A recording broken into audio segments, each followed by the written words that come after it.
Bienvenue à tous sur Camus 24, les principaux titres de l'actualité. En santé, les journées nationales de vaccination ont été lancées le 11 décembre 2015 dans la région du littoral à Douala. C'est le secrétaire général des services du gouverneur qui a administré le premier vaccin aux enfants. C'est à suivre dans ce journal. Bientôt 4 nouveaux avions pour Cameco. Les 4 nouveaux appareils viendront renforcer la flotte de la Compagnie nationale de transport aérien du Cameroun dès le mois de janvier 2016. Une fois de plus, bienvenue au journal. Perspective économique en Afrique subsaharienne, la présentation à Yaoundé le 7 décembre 2015 du rapport irrelatif commis en octobre de l'année en cours par le représentant résident du FMI au Cameroun, Kadima Kalondi, sur la houlette du ministre Alamine Ousmane Mé des Finances, a donné lieu à un échange fructueux sur le mécanisme d'endettement du Cameroun. Les membres du gouvernement et les représentants des institutions financières internationales se sont accordés sur les points favorables au développement de l'économie camerounaise. Le point avec Jean-Pierre Bitongo, Joseph Ateba. De ce rapport, il ressort que face à un environnement qui se dégrade, l'activité économique de l'Afrique subsaharienne s'est nettement affaiblie. Selon Kadima Kalonji, le représentant résident du FMI au Cameroun, on attend désormais une croissance de près de 3,5% cette année et de plus de 4% en 2016 contre 5% en 2014. Compte tenu de la possibilité que l'environnement extérieur devienne encore moins favorable, ces perspectives restent exposées à des aléas plutôt négatifs, d'autant plus que certains pays abordent cette nouvelle période avec des amortisseurs extérieurs et budgétaires plus réduits qu'au moment de la crise financière mondiale. Ces perspectives globalement difficiles masquent toutefois des disparités considérables au sein de la région. Sur le plan budgétaire, dans la grande majorité des pays de la région, la marge de manœuvre est limitée pour contrer les facteurs de ralentissement de la croissance économique. Sur le plan monétaire, là où les termes de l'échange se sont nettement détériorés et où le taux de change n'est pas rattaché à une autre monnaie, il est important de laisser la dépréciation du taux de change amortir les chocs. Dans la démarche qui a été la nôtre, sur la base d'une offre s'agissant du livre des ordres de 1,2 milliard de dollars, le Cameroun a choisi d'être prudent et de prendre uniquement 750 millions de dollars avec un taux d'intérêt de 9,5% sur une maturité de 10 ans, avec un remboursement les 3 dernières années. Ceci auprès d'investisseurs de qualité, ceux-là qui ont des ressources, pas pour faire la spéculation, mais beaucoup plus pour investir.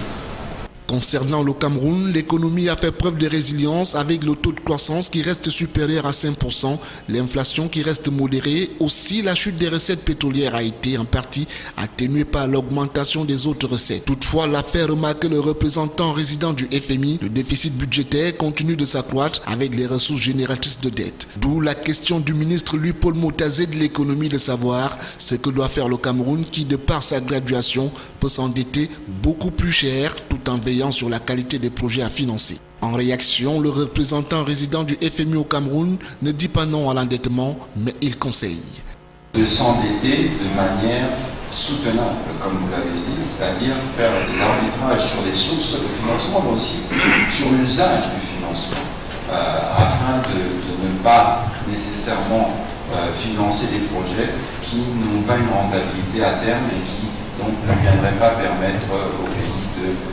rembourser la dette. Pour atteindre ces objectifs de croissance, le Fonds monétaire international recommande au gouvernement camerounais d'augmenter le niveau des recettes fiscales, de prioriser les dépenses, de reconstruire le matelas budgétaire, profiter de la baisse des prix du pétrole pour éliminer le mécanisme de subvention des prix du pétrole.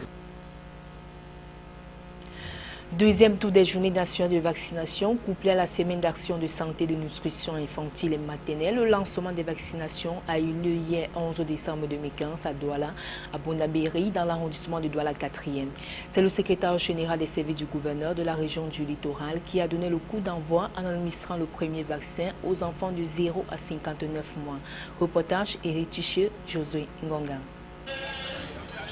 C'est l'école Les Petits Rousseaux dans le 4e arrondissement de la ville de Douala qui a servi de cadre au lancement de ce deuxième et dernier tour des journées nationales de vaccination couplées à la semaine d'action de santé et de nutrition infantile et maternelle pour le compte de l'année 2015. Le secrétaire général des services du gouverneur de la région du littoral et sa suite ont procédé à l'administration du vaccin oral contre la poliomyélite, le mébendazole et la vitamine A aux enfants âgés de 0 à 5 ans. Nous venons vers les populations et vers certaines zones spécifiques parce que soit elles sont des poches de résistance à l'action initiée par les pouvoirs publics, parce qu'il faut bien comprendre que la vaccination qui sert à prémunir nos enfants contre un certain nombre de maladies évitables est absolument nécessaire. C'est le premier soin que nous pouvons apporter à notre jeunesse, à nos enfants. C'est également un devoir pour les parents de faire profiter leurs enfants de ces programmes que l'État met gratuitement à leur disposition. Durant 3 jours, soit du 11 au 13 décembre, les équipes de vaccination feront le porte-à-porte ou installés à des lieux précis pour administrer gratuitement le vaccin aux enfants. Les femmes enceintes, quant à elles, iront en consultation dans les centres de santé où elles recevront le vaccin antitétanique et la vitamine A pour celles en postpartum. Des migdales leur seront également distribués ainsi que le TIP pour les femmes enceintes et éligibles à partir du 4e mois de la grossesse. Rappelons que ces vaccins vise à renforcer davantage l'immunité collective des enfants avec pour objectif final l'éradication de ces maladies. Bientôt 4 nouveaux avions pour Cameco. Les 4 nouveaux appareils viendront renforcer la flotte de la Compagnie nationale de transport aérien du Cameroun dès le mois de janvier 2016. Annonce un communiqué officiel de la direction générale de cette entreprise. La synthèse avec Donna Ayuso. Il s'agit des Boeing 737 et 777 Dreamliner et de 2 avions MA-60 acquis en Chine et préalablement destinés à l'armée camerounaise, mais que le gouvernement a mis à la disposition de Cameco. Prenant les devants, la compagnie nationale a lancé un appel à candidature pour le recrutement des pilotes et des copilotes pour les MA-60 et le Boeing 777. Selon des sources proches de l'entreprise, le plan d'exploitation prévoit que les 2 avions MA-60 seront destinés pour la desserte intérieure et les pays limitrophes, tandis que les 2 Boeing desserviront les longues distances visant l'Europe, l'Asie et certaines régions d'Afrique. Actuellement doté de 4 aéronefs seulement, la Cameco a du mal à remplir ses missions, ce qui laisse croire que l'arrivée des nouveaux avions qui porteront la flotte à 8 aéronefs devrait permettre à cette entreprise d'améliorer ses prestations. L'entreprise ploie aussi sous un lourd endettement estimé à plus de 30 milliards de francs CFA, d'où la décision du gouvernement de geler un plan de redressement de 25 milliards de francs en attendant la fin d'un audit international que devrait assurer le cabinet Boeing. Au Rassemblement démocratique du peuple camerounais, le président national Paul Biya met en place des équipes permanentes de veille dans les régions qui assureront les missions de supervision des activités des délégations permanentes départementales.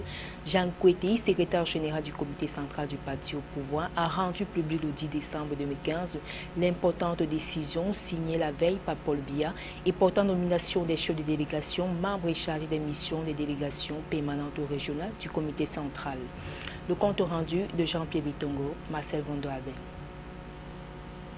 Créée le 11 septembre 2014, cette délégation permanente régionale du comité central relève des structures chargées de la supervision et de l'encadrement des organes de base en vue d'une synergie d'action et d'une plus grande efficacité du parti du flambeau ardent. Selon le communiqué de Jean Koueti, leur mise en place vise par ailleurs le renforcement du maillage du terrain dans le but de consolider la position de leader du RDPC sur l'échiquier politique national. Cette décision survient après le processus de renouvellement des organes de base qui s'est déroulé du 1er octobre au 10 décembre dernier. C'est avec des fortunes diverses que les militantes et militants sont allés aux urnes pour élire d'anciens nouveaux responsables à la base, ce pour la mandature 2015-2020. Pourtant, ce processus de renouvellement constitue le premier test d'une élection interne soumise au suffrage universel direct. On n'attend plus que le verdict final du comité central qui aurait été saisi des cas d'achat des votes et de corruption détectés dans le processus.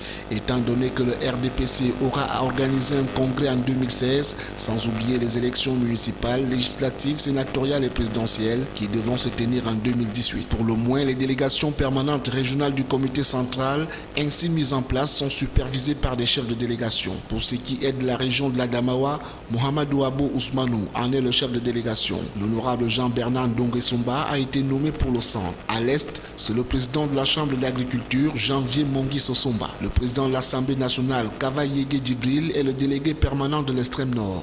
Le ministre Laurent Esso de la Justice est le chef de délégation du littoral. Au nord, c'est Aboubakari Abdoulaye. Au nord-ouest, le premier ministre Philémon Yang. À l'ouest, le sultan roi des Bamoun, Ibrahim Bombon-Joya. Au sud, c'est le ministre Jacques Famendongo de l'enseignement supérieur. La région du sud-ouest a pour chef de délégation l'ancien premier ministre, le sénateur Peter Mafani Moussongue. Après le renouvellement et la création des 10 délégations permanentes régionales du comité central du RDPC, il ne reste plus que la mise en place des programmes de formation. Fête de fin d'année 2015, Yaoundé, capitale politique du Cameroun, au Fou et au Moulin avec des multiples foires. Ces rendez-vous annuels de promotion et de vente des produits, Florian Payot, Marcel Bondo-Aben et Martin Denis nous présentent les activités autour de l'une de ces multiples foires.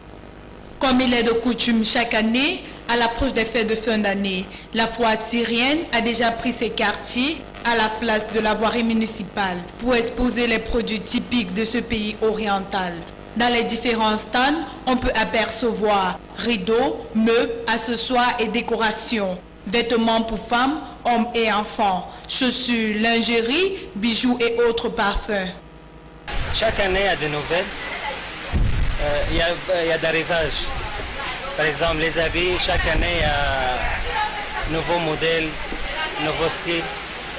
Même les meubles, chaque année, il y a un nouvel modèle. Toujours, il y a de nouvelles. Depuis son ouverture le 4 décembre dernier, de nombreux visiteurs ne cessent d'affluer. Parmi eux, beaucoup veulent redécouvrir et surtout acheter ces produits qu'ils jugent de bonne qualité et à bon prix. Nous avons beaucoup de choses pour les enfants, les habits des enfants, pour les hommes, chemises, costumes, même pour les femmes, les jalabas syriens, les salons pour la maison, articles de décoration à l'intérieur, les rideaux, les meubles, il y a toutes les qualités, les salons, Louis XIV. D'autres visiteurs viennent pour la première fois et déjà promettent de revenir faire de grandes emplettes. Quelles que soient les décisions d'achat ou de visite prises par les usagers, cette foire continue à donner à voir. Cette foire s'achève à la fin de ce mois.